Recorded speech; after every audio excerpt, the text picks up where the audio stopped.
Hello. Oh, Lord. It's Mr. Harland coming to you live with video number 2. Oh, yeah, we got another bank robber here. Oh, sadly, this guy's dead as well. Oh, well. Which is not surprising. Most people are either alive or well, or they're very decrepit, or they're still in prison, or they die. Today we'll be talking about Scott Scurlock, yet another bank robber who was born in Fairfax County, Virginia. He was the son of a minister. He was nicknamed the Hollywood Bandit. Wasn't that lovely? He got the nickname from his involvement in bank robberies in the Seattle area during the 1990s, during which he used acting, makeup and disguises. Using Hollywood quality makeup, he successfully robbed 17 banks. And his last attempt ended up in a shootout with the police, with Scurlock escaping the scene. Well, Scurlock, not Sherlock. God damn it. His two it just makes me want to say Sherlock, even though it's Scurlock. His two accomplices were captured, and one gave Scurlock up. He eventually shot himself in the head as FBI agents waited outside a trailer. He was held up and called out to him to surrender. Between the 70s and 1980s, in 1974, Scurlock moved to Hawaii from Virginia and reunited with his friend Kevin Myers, who went to the University of Hawaii on a full pole vault scholarship. After Myers' pole vault scholarship ended, Myers and Scurlock moved to the north shore of Oahu and lived on a 5-acre tomato farm. Ooh. They worked in Honolulu for a company called Hawaii Plant Life and Privacy Fences for 4 days a week, and the rest they spent out on the North Shore. In 1976, while hiking, Scurlock and Myers came across a small marijuana farm. Marijuana, the green stuff. Marijuana, merry, marijuana. I just had to do that. Scurlock and Myers went back and took a number of marijuana plants, which Scott subsequently sold.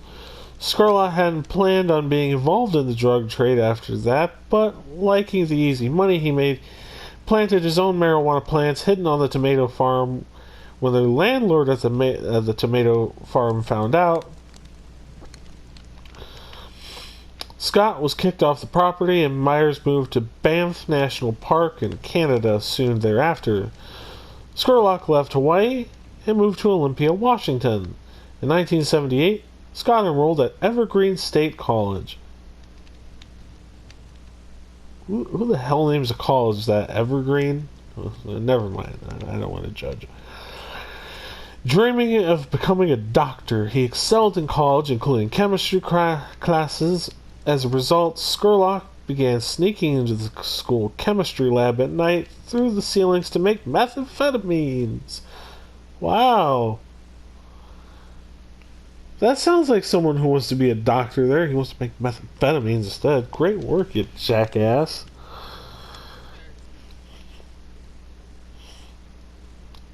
Which he subsequently sold. With the money he made by dealing meth, he was able to buy 20 acres of secluded land near Olympia that had a small house on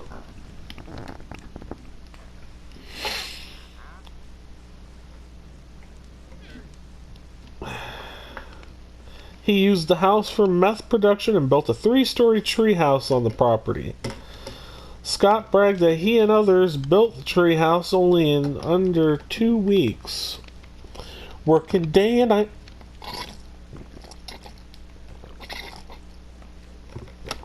Due to being high on meth. Wow. The treehouse included an extra large fireplace. It really need to be that big? Oh well. outdoor bathtub and emergency escape using... I feel like I'm going to sneeze. Never mind. Using rope lines to zip through the woods. Scurlock, who bore a striking resemblance to Mel Gibson,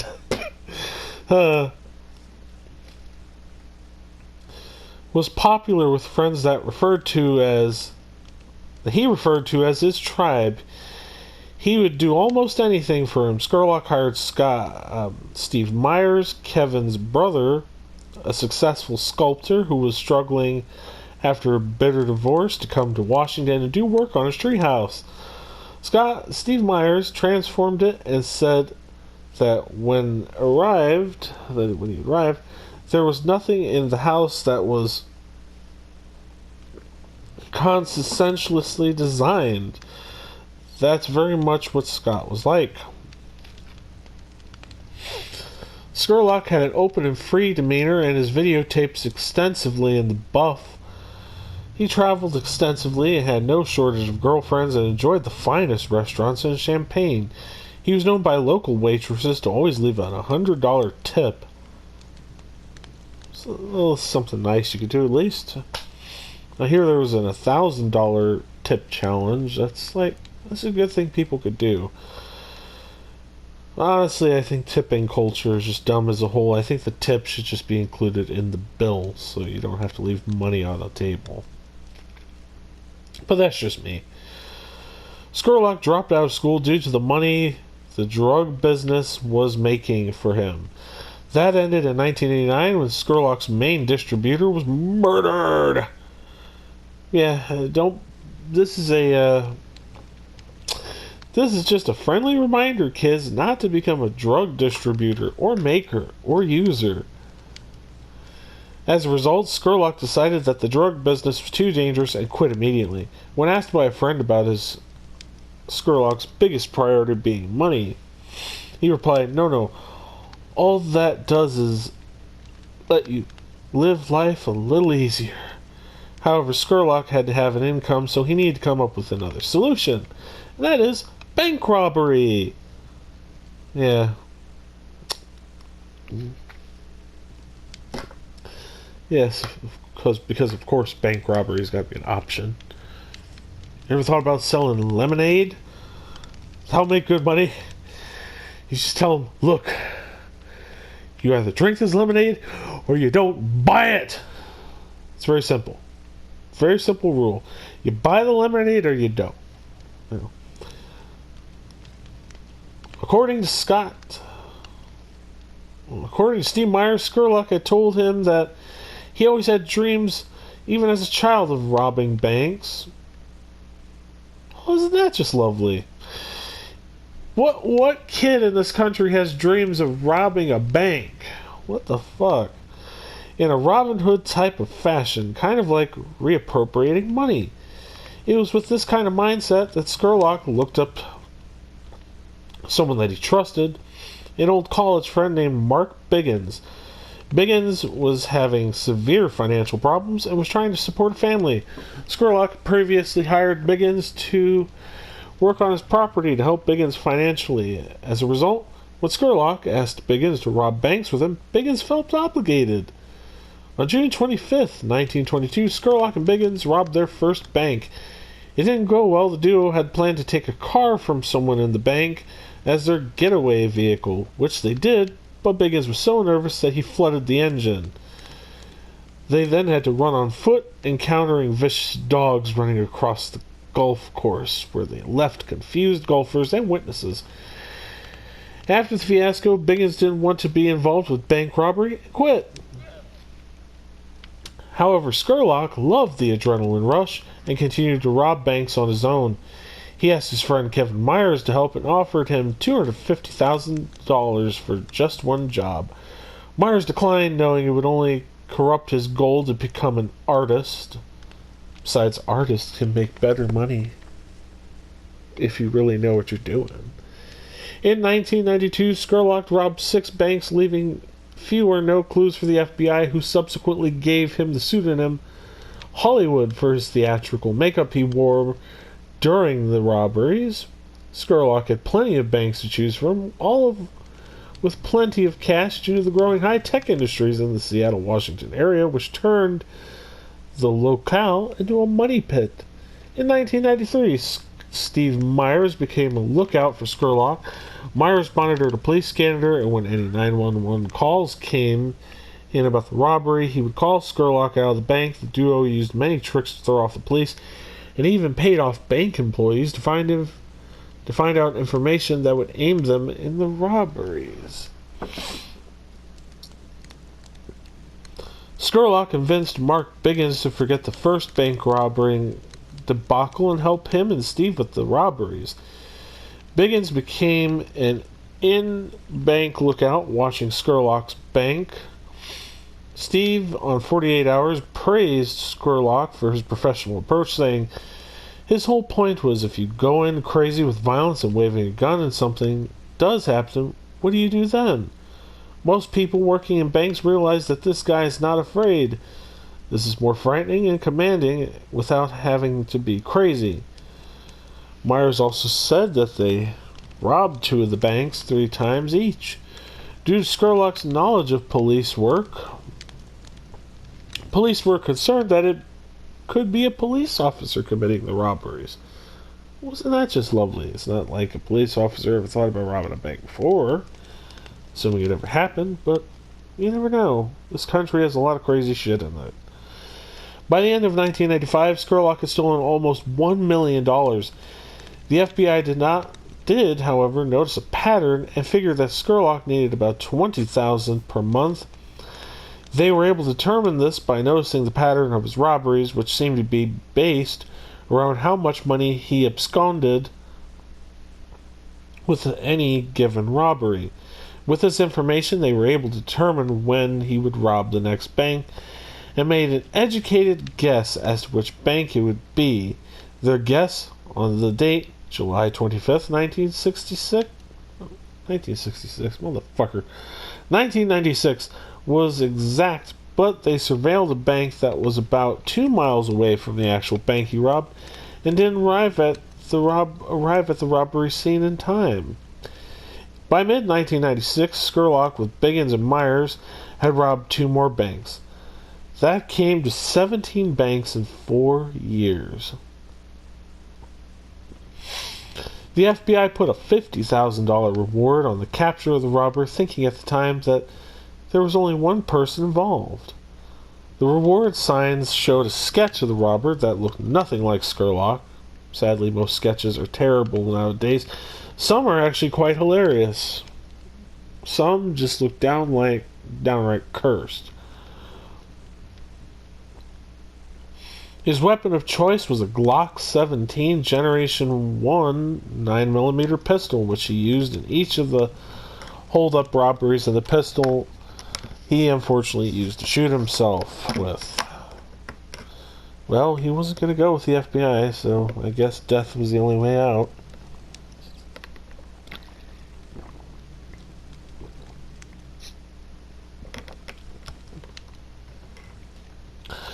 On the final bank robbery attempt, the threesome, emboldened by the rewards on Scurlock, planned on robbing 5 banks on the same night. According to Steve Myers, they even had a mobile base station set up to white out the police frequencies. But after learning that the police had convinced every bank in Seattle put electronic tracers in with any of the stolen money, they scaled back the plans and decided to just rob 1 bank. On a rainy, dark Thanksgiving Eve in 1996, at around 5:30 p.m., they hit the C First Bank, which they learned was going to have between $3 to $4 million on hand that day. They escaped in 1 car and changed to a white van to throw off the police. Then they started digging frantically through the money looking for electronic tracers. At the same time, they became stuck in Thanksgiving holiday rush hour traffic, at which point police say they spotted a van in which there was a flashlight going back and forth. The police FBI Supervisory Special Agent Ellen Glasser, and Seattle Police Detective Mike Magan, Mercer Island Detective Pete Erickson, Seattle Police Officers Tom Mahaffey and Kurt Gary, and Michael Thomas in a number of vehicles then surrounded the van, which had turned on a side street and stopped. Police claimed that Scott Myers got out of the van with a rifle and began shooting at them. But Steve Myers said that he never got out of the van, that police fired on them first. Myers said that he and Biggins were shot in the arms as a result and were immobilized. Scurlock, who was driving, was the one who got out of the van and intending to fire in self-defense, but the rifle jammed. He then got back in the van and took off. A severely injured Biggins returned 37 rounds at the police. 200 police officers eventually responded to the scene. Scurlock jumped out of the van and fired 3 rounds from a shotgun at the police. The van then took off again but crashed into the side of a house. Biggins and Myers were found in the van with more than $1 million spread out over the floor of the van, in addition to weapons, makeup, clothing, and blood. But Scurlock wasn't there. He had escaped the scene without being noticed by police when he had jumped out before the van took off for the last time. Police searched the area thoroughly but were unable to find Scurlock. The next day, Thanksgiving, Wilma Walker and her sons, Robert and Ronald Walker, were getting ready for Thanksgiving dinner. Just for peace of mind, her son Ronald decided to check the camper in the back of the house. A few minutes later, Ronald came into the house saying, I saw him, he has black curly hair. According to Wilma, they then called the police. 5 officers, Sergeant Howard Monta, Officers Joe Ditto, Mike Cruzen, Jim Johnson Jr., and Sir John Stevens showed up. One knocked on the door of the camper and identified themselves. There was no response. The police sprayed 2 full canisters of pepper spray into the camper. They still heard nothing. Police were convinced that no one was in the camper, but to satisfy the Walker family, Sergeant Howard Monta went over to take one more look. He began to look into the camper with his flashlight when a gunshot went off. Monta thought he had been shot. The other 2 officers responded by opening fire on the camper. More officers responded. Approximately 4 hours had passed with nothing happening, and then the police fired tear gas into the camper before making an entry. It found Scurlock dead from a self-inflicted gun wound. The gunshot that Sergeant Monta had heard was actually Scurlock shooting himself. The number of robberies, 18 in total, and the amount stolen, almost $2.3 million, makes Scurlock one of the most prolific bank robberies in the history of the United States. Stephen Paul Myers and Mark John Biggins were each sentenced to 21 years in prison. Myers was released in 2013 and living in New Ibery, Louisiana. I don't know how I can get Louisiana wrong. While Biggins was released in 2015 and living in Olympia, Washington still. Scurlock's robberies were featured in an episode of Masterminds. His robberies were also featured in an episode of the FBI Files. But nothing else had came of it. That'll be it for video number 2. I will be posting a short video which will be coming out after this one. If you like today's video, feel free to like, share, and subscribe, share with family and friends, and leave a comment in the comments section in the description down below as to what you would like to see me talk about next. If you want me, feel free to. If you have something, if you want me to talk about it, add it in the comment section in a comment, and I will put it on a list, and you just might see it. in another video. Thanks for watching, and see you next Monday.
Goodbye and see you next Monday, my superstars!